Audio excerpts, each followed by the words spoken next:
Hi guys, it's me. Sunday starts our program year officially with Sunday school at 9 a.m. I'm really excited to do some different things with our youth this year in the Sunday school hour.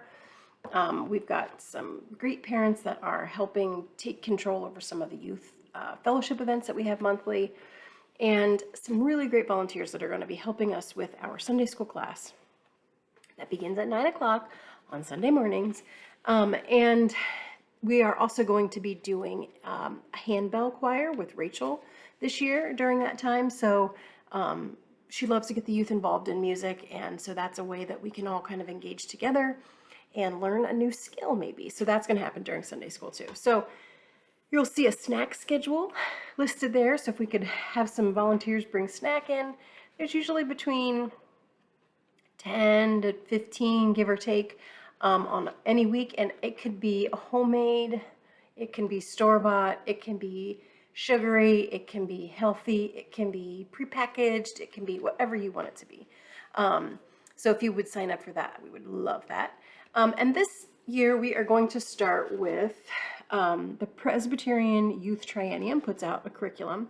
They missed, I think it was 2022, Triennium was supposed to meet, and they did not because of COVID. And so they put out a curriculum, a Bible study, and it's based on Matthew 25, and it is called When Did We See You? And so we're going to be talking about ways that we are the hands and feet of Christ, and ways that we see that in each other, in our community. How can we be better at that? And we are going to be the hands and feet of Christ in our Sunday school class. So once a month, we are going to be doing a service project during the Sunday school hour.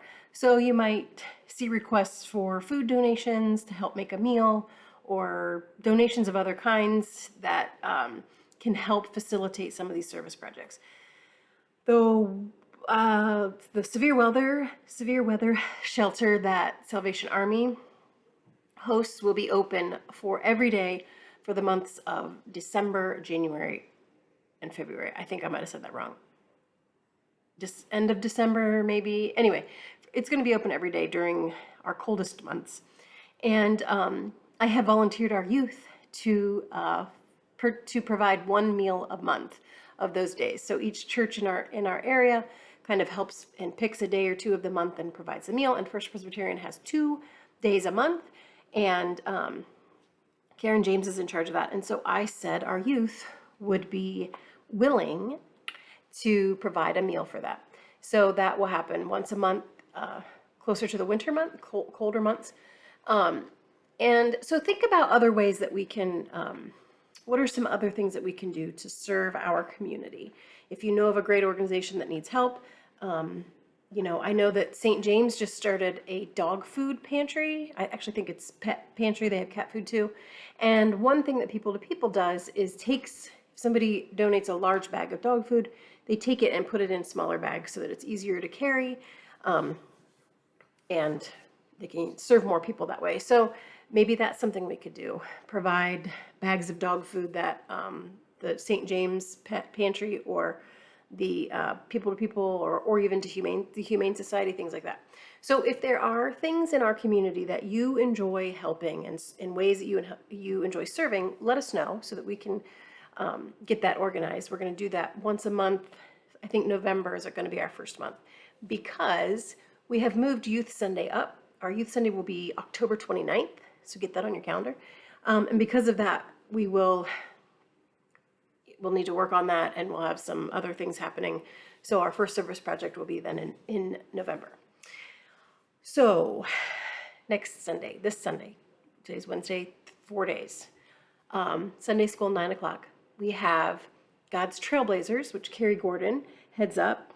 They are meeting at 1 o'clock, I believe, at Worcester Memorial Park. I'll have to double check that. And they just hike. And she picks different days of the week and times and places and every month. And so they just hike and go out. So if you're interested in that, that starts at 1 o'clock.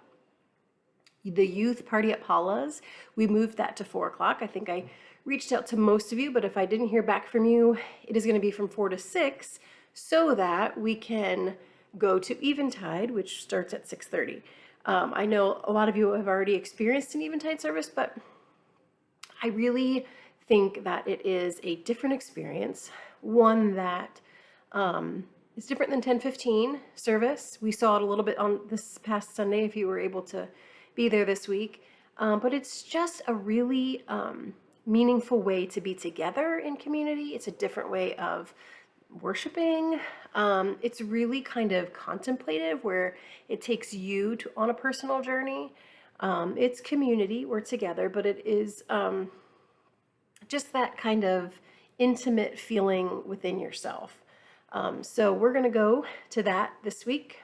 Again, it starts at 6:30. So I think I have a parent that said she could help transport over from Paula's, and I'll get with you if I need another one. But we'll take them from Paula's over to the church at 6:30. So hopefully the parents will meet us at 6:30 and join us for Eventide.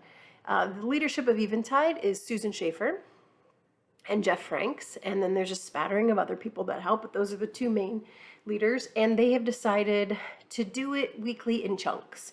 So they've themed the first one, this first 5 weeks starting this Sunday, and it's going to be around John, and they're going to talk about light and darkness and things like that as we emerge into this new season. And they'll take a little break, and maybe do something for Advent for a few weeks. So it will be every week for a chunk of time. Then they'll take a little bit of break to kind of regroup and see what they need, and then there'll be another chunk.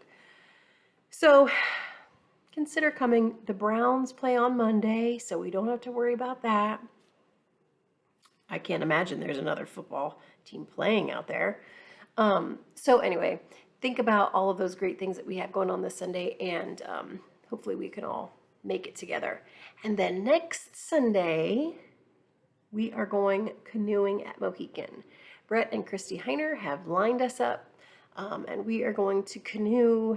I think we leave the church at 9 o'clock, so we'll meet at the church and carpool down to Mohican and canoe. It's $27 a rider, and pack a sack lunch. We will eat lunch before we come back, and specifics of that will be in the email, but it's just going to be a time to be, we're just getting back together. Summer is hard for the youth group to meet because we are all over the place. And so these next couple weeks, we are just going to spend some time in fellowship and getting back to know each other, So the 24th, we are going to be canoeing. So please let me know if that is something that your youth, you as an adult, a youth and their friend, whatever it is, if you would like to participate in that.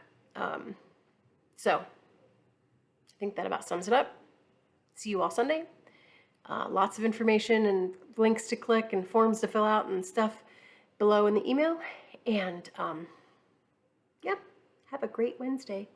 It's not raining. Kind of smells like fall. I'm a summer person, but I do love a little fall. So go make some peach crisp or something. Have a great day.